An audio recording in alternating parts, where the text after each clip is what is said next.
Halo, selamat bergabung kembali di channel Rain Mathematics Education. Pada video kali ini kita akan belajar tentang salah satu bahasan dalam struktur aljabar, yaitu materi mengenai subgrup. Oke, kita masuk ke definisi. Misalkan G adalah sebuah grup, dan K adalah himpunan bagian dari G. Teman-teman perhatikan, K adalah himpunan bagian dari G. K disebut subgrup dari G jika K bisa membentuk grup atas operasi biner yang sama dengan operasi biner yang didefinisikan di dalam G. Apakah teman-teman bisa menangkap? Jadi, K itu disebut subgrup dari G jika K memenuhi dua buah persyaratan. Syarat yang pertama adalah K-nya harus himpunan bagian dari G. Kemudian syarat yang kedua, K-nya harus bisa membentuk grup sendiri atas operasi biner yang sama dengan operasi biner yang didefinisikan di dalam G. Itu adalah definisi dari subgrup. Kemudian, subgrup dinotasikan dengan lambang kurang dari sama dengan.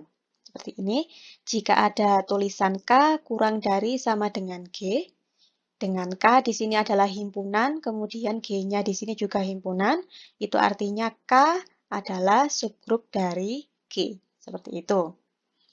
Oke, berikutnya kita masuk ke contoh. Kita sudah tahu bahwasanya himpunan bilangan bulat dengan operasi biner penjumlahan itu bisa membentuk grup. Begitu juga dengan himpunan bilangan rasional. Dengan operasi penjumlahan juga akan membentuk grup. Begitu juga dengan himpunan bilangan real dan himpunan bilangan kompleks. Jadi 4 macam himpunan ini dengan operasi biner penjumlahan masing-masing akan membentuk sebuah grup. Sekarang teman-teman perhatikan, himpunan bilangan bulat itu adalah himpunan bagian dari himpunan bilangan rasional. Kemudian himpunan bilangan rasional itu adalah himpunan bagian dari himpunan bilangan real. Dan himpunan bilangan real adalah himpunan bagian dari himpunan bilangan kompleks. Karena masing-masing dari Z, Q, R, dan C di sini bisa membentuk grup atas operasi penjumlahan, maka bisa kita katakan seperti ini. Himpunan bilangan bulat adalah subgrup dari himpunan bilangan rasional. Kemudian himpunan bilangan bulat adalah subgrup dari himpunan bilangan real. Himpunan bilangan bulat adalah subgrup dari himpunan bilangan kompleks. Himpunan bilangan rasional adalah subgrup dari himpunan bilangan real. Kemudian himpunan bilangan rasional adalah subgrup dari himpunan bilangan kompleks. Dan himpunan bilangan real adalah subgrup dari himpunan bilangan kompleks. Ini adalah salah satu dari beberapa macam contoh subgrup dengan operasi biner penjumlahan dan himpunan-himpunannya adalah himpunan-himpunan bilangan. Seperti itu ya. Berikutnya kita masuk ke contoh yang kedua. Di sini ada contoh soal. Misalkan didefinisikan himpunan H sebagai berikut. Di sini hanya terdiri dari 4 elemen. Ada 1, min 1, kemudian I, dan minus I. I di sini adalah bilangan imajiner, di mana ketika I dikalikan dengan I atau I kuadrat itu hasilnya sama dengan minus 1. Pertanyaannya, buktikan bahwa H adalah grup atas operasi perkalian. Kemudian tentukan subgrup-subgrup dari H. Oke. Yang pertama yang harus kita lakukan adalah membuktikan bahwasanya hanya di sini adalah grup atas operasi perkalian. Kita tahu bahwasanya H di sini bukan himpunan kosong ya, karena di sini ada elemennya, ada 1, minus 1, I, dan minus I. Berarti hanya bukan himpunan kosong. Kemudian untuk operasi perkalian sendiri, itu sudah jelas terdefinisi di dalam H. Karena H di sini kan elemennya tidak macam-macam ya, jadi cuma bilangan biasa. Dan operasi perkalian itu selalu terdefinisikan di bilangan-bilangan seperti ini. Sehingga yang perlu kita buktikan adalah keberlakuan dari 4 aksioma grup. Karena H di sini adalah himpunan berhingga, maka operasi biner dari H dapat kita nyatakan dalam bentuk tabel Cayley, seperti ini. Teman-teman sudah tahu kan bagaimana cara membentuk tabel Cayley? Oke, dari tabel Cayley ini dapat kita ketahui beberapa hal. Yang pertama adalah operasi biner perkalian bersifat tertutup di dalam H. Ini terbukti dari hasil-hasilnya yang saya beri background warna putih. Ini adalah hasil operasi dengan operasi biner perkalian terhadap elemen-elemen yang ada di dalam H. Dan ternyata hasilnya tidak keluar dari elemen-elemen H itu sendiri. Ya, jadi cuma 1, minus 1, I, dan minus I. Hanya seputar itu saja. Sehingga bisa kita katakan bahwa operasi binernya tertutup. Kemudian operasi binernya bersifat asosiatif di dalam H. Ini jelas ya, karena ini hanya perkalian bilangan biasa, jadi bersifat asosiatif. Untuk yang berikutnya, terdapat elemen identitas yang tunggal di dalam H terhadap operasi perkalian. Apa kira-kira? Ya, 1. Ya, satunya termuat di dalam H. Sehingga H di sini memuat elemen identitas. Berikutnya, setiap elemen di dalam H memiliki pasangan elemen inverse yang tunggal terhadap operasi perkalian. Teman-teman sudah tahu kan caranya mencari inverse dari suatu elemen? Oke, kalau dalam tabel Cayley ini kita tunjuk elemen-elemen identitasnya. Di sini kan ada satu elemen identitas ya. Kita tarik ke atas dan kita tarik ke samping kiri. Ketika kita tarik ke atas hasilnya 1, ketika kita tarik ke kiri hasilnya 1. Itu artinya 1 inverse-nya adalah 1. Berikutnya untuk yang ini, 1 kita tarik ke atas hasilnya minus 1, kita tarik ke samping kiri hasilnya minus 1. Sehingga kesimpulannya minus 1, inverse-nya adalah minus 1. Kemudian yang di sini kita tarik ke atas hasilnya minus I, kita tarik ke samping kiri hasilnya adalah I. Berarti kesimpulannya I inverse-nya adalah minus I. Kemudian yang di sebelah sini kita tarik ke atas hasilnya adalah I, dan kita tarik ke samping kiri hasilnya adalah minus I. Artinya apa? Minus I inverse-nya adalah I. Gitu ya. Nah, karena semua elemen yang ada di dalam H ini memiliki inverse, maka otomatis aksioma yang keempat ini berlaku. Oke, karena 4 aksioma grup ini berlaku, maka terbukti bahwa H dengan operasi perkalian adalah sebuah grup. Oke, langkah yang pertama sudah kita lalui. Berikutnya adalah kita akan mencari subgrup-subgrup dari H. Berdasarkan definisi tadi, subgrup itu adalah himpunan bagian dari H. Maka langkah yang pertama dalam proses mencari subgrup-subgrup di dalam H adalah menentukan himpunan-himpunan bagian dari H. Teman-teman sudah tahu kan caranya memprediksi berapakah jumlah himpunan bagian dari suatu himpunan? Nah, kita menggunakan rumus 2 pangkat N, di mana N ini adalah banyaknya elemen dalam sebuah himpunan. Karena H di sini adalah himpunan dengan 4 buah elemen, maka banyaknya himpunan bagian dari H adalah sebanyak 2 pangkat 4 atau 16 buah gitu ya. Nah, karena ada 16, kemudian saya lambangkan himpunan-himpunan bagian itu dengan K1, K2 sampai dengan K16.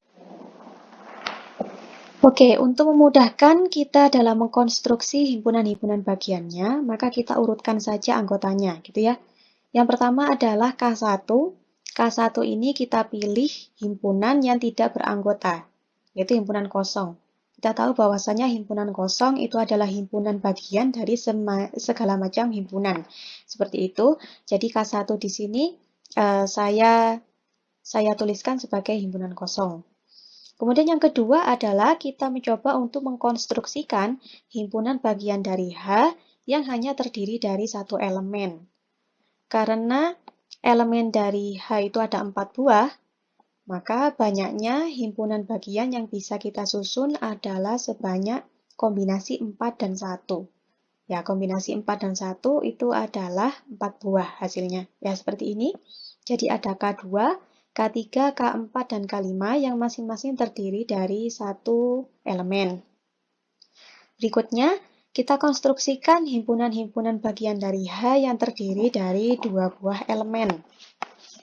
Ya, jadi itu artinya sama saja dengan kita mencoba untuk mengkombinasikan 4 dengan 2. Diperoleh hasil sebanyak 6, seperti itu. Jadi nanti ada 6 buah himpunan bagian yang elemennya berjumlah 2 buah, gitu ya. Jadi dimulai dari K6 sampai dengan K11.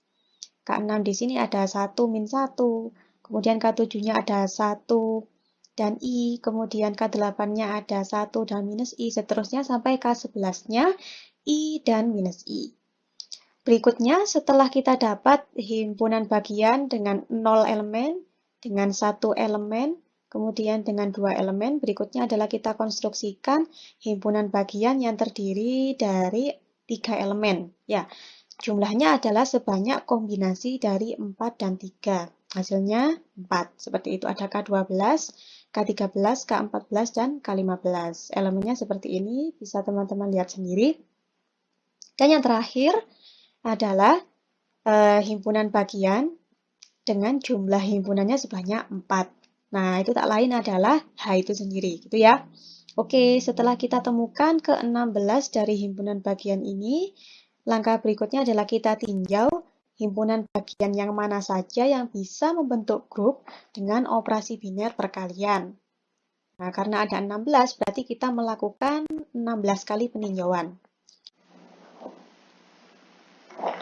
Untuk K1, karena K1 di sini adalah himpunan kosong, maka jelas K1-nya tidak bisa membentuk grup.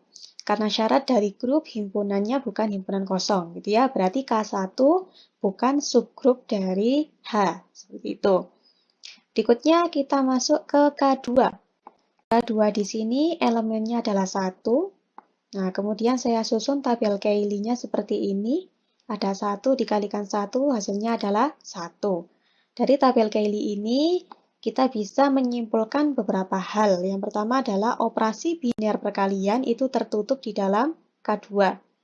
Jadi K2 elemennya cuma 1, ya, yaitu 1, dan hasil operasi binernya pun adalah 1, sehingga dia tertutup. Kemudian, untuk asosiatif sudah jelas, ya, sudah jelas. Kemudian terdapat elemen identitas yang tunggal di dalam K terhadap operasi perkalian. Nah, elemen identitas dalam operasi perkalian itu kan 1, dan 1 ini termuat di K2. Berarti aksioma yang ketiga dari grup terpenuhi. Berikutnya adalah setiap elemen di dalam K2 memiliki pasangan elemen inverse yang tunggal terhadap operasi perkalian. Ini jelas, jadi 1, inverse-nya adalah 1 itu sendiri.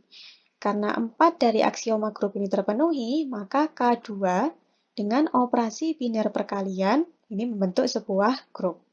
Sehingga kesimpulannya K2 ini adalah subgrup dari H. Berikutnya untuk K3, teman-teman perhatikan di sini. K3 elemennya cuma 1, yaitu minus 1. Nah, kita konstruksikan tabel Cayley-nya seperti ini. Minus 1 dikalikan minus 1 sama dengan 1. Padahal 1 tidak ada di dalam K3. Artinya apa? Berarti operasi biner perkalian di dalam K3 tidak bersifat tertutup. Seperti itu ya. Kesimpulannya apa berarti? K3-nya tidak bisa menjadi grup. Nah, untuk kasus seperti ini, karena yang harus kita tinjau banyak, jika salah satu aksioma saja sudah tidak terpenuhi, maka aksioma yang lain tidak perlu diperiksa lagi, seperti itu. Di sini aksioma yang pertama sudah tidak terpenuhi, berarti kita sudah bisa menyimpulkan bahwasanya K3-nya bukan grup. Karena K3 tidak bisa membentuk grup, maka K3 di sini bukan subgrup dari H. Oke, kita lanjut ke K4. K4 di sini elemennya cuma 1, yaitu I. Tabel Cayley-nya seperti ini. Jadi I dikalikan I hasilnya adalah minus 1. Padahal minus 1 di sini bukan bagian dari K4. Kesimpulannya apa? Berarti operasi binernya tidak tertutup. Karena operasi binernya tidak tertutup, berarti K4 di sini bukan grup. Sehingga K4 di sini bukan subgrup dari H. Berikutnya kita masuk ke K5. Di sini elemennya cuma 1, yaitu minus I. Tabel Cayley-nya seperti ini ya. Jadi minus I dikalikan minus I hasilnya adalah minus 1. Dan minus 1 di sini bukan bagian dari K5. Sehingga K5-nya bukan grup dan bukan menjadi subgrup dari H. Oke, kita lanjutkan ke K6. Di sini K6 elemennya ada 2, yaitu 1 dan minus 1. Nah, kita konstruksikan tabel Cayley-nya seperti ini. Dari tabel Cayley ini kita tahu bahwasanya operasi binarnya tertutup. Karena hasilnya di sini cuma 1 dan minus 1. Dan dua-duanya ini adalah elemen dari K6. Untuk asosiatif sudah jelas ya. Kemudian untuk elemen identitas terhadap operasi perkalian jelas itu adalah 1 dan 1 termuat di dalam K6. Berikutnya, untuk setiap elemen di dalam K6 itu memiliki pasangan inverse. Jadi di sini ada 1, pasangannya adalah 1, kemudian minus 1, inverse-nya adalah minus 1. Seperti itu.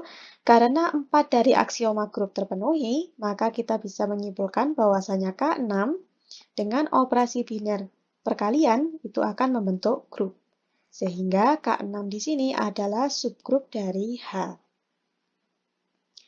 Berikutnya untuk K7. K7 di sini elemennya adalah 1 dan I. Tabel Cayley-nya seperti ini. Dan kita menemukan minus 1 di sini ya. Minus 1, padahal minus 1 bukan bagian dari K7. Berarti apa yang bisa kita simpulkan? Operasi biner perkalian tidak tertutup di K7. Sehingga K7-nya bukan grup. Akibatnya K7 di sini bukan subgrup dari H. Oke, berikutnya kita ke K8. Pada K8 juga ditemukan kasus seperti itu. Jadi di sini ada hasil minus 1. Padahal minus 1 di sini bukan bagian dari K8. Sehingga K8-nya bukan grup, akibatnya K8 bukan subgrup dari H. Kita masuk ke K9. Nah, untuk K9 di sini kita menemukan hasil 1. Di sini ya, ada 1. Padahal 1 itu bukan bagian dari K9. Nah, artinya operasi biner perkalian di K9 tidak bersifat tertutup. Nah, seperti itu sehingga K9 itu bukan grup. Akibatnya K9 juga bukan subgrup dari H. Berikutnya kita masuk ke K10. K10 elemennya ada minus 1 dan minus I. Nah, di sini kita menemukan ada hasil dari operasi biner, yaitu 1. Padahal 1 di sini bukan elemen dari K10. Sehingga kesimpulannya operasi binernya tidak tertutup. Akibatnya K10 ini bukan grup, dan K10 juga bukan subgrup dari H. Untuk K11 juga seperti itu ya. Jadi di sini kita temukan minus 1 dan 1, padahal minus 1 dan 1 bukan anggota dari K11. Nah, seperti itu. Sehingga K11-nya bukan grup, akibatnya K11 juga bukan subgrup dari H. Untuk K12, nah teman-teman perhatikan di sini ada hasil minus I. Minus I bukan bagian dari K12. Sehingga operasi binernya tidak tertutup ya. Oke, K12 berarti bukan subgrup dari H. Untuk K13 juga seperti itu. Jadi kita menemukan minus I di sini, padahal minus I-nya bukan bagian dari K13. Sehingga K13 di sini juga bukan subgrup dari H. Untuk K14, di sini kita menemukan minus 1. Padahal minus 1 tidak ada di K14. Sehingga operasi binernya tidak tertutup. K14 bukan grup, akibatnya K14 bukan subgrup dari H. Untuk K15 juga seperti itu, jadi kita menemukan angka 1 di sini. Padahal 1 bukan anggota dari K15, seperti itu ya. Sehingga K15-nya ini bukan grup, berarti bukan subgrup dari H. Untuk K16, karena K16 ini sama dengan H sendiri, dan karena H adalah grup, maka jelas K16-nya adalah sebuah grup. Gitu. Sehingga K16-nya adalah subgrup dari H. Dari sini dapat kita simpulkan bahwasanya subgrup-subgrup dari H adalah K2, K6, dan K16. Bagaimana, teman-teman? Mungkin cukup sekian pembahasan dalam video ini. Semoga bermanfaat. Jangan lupa di like dan di subscribe. Tunggu video-video kami selanjutnya. Terima kasih.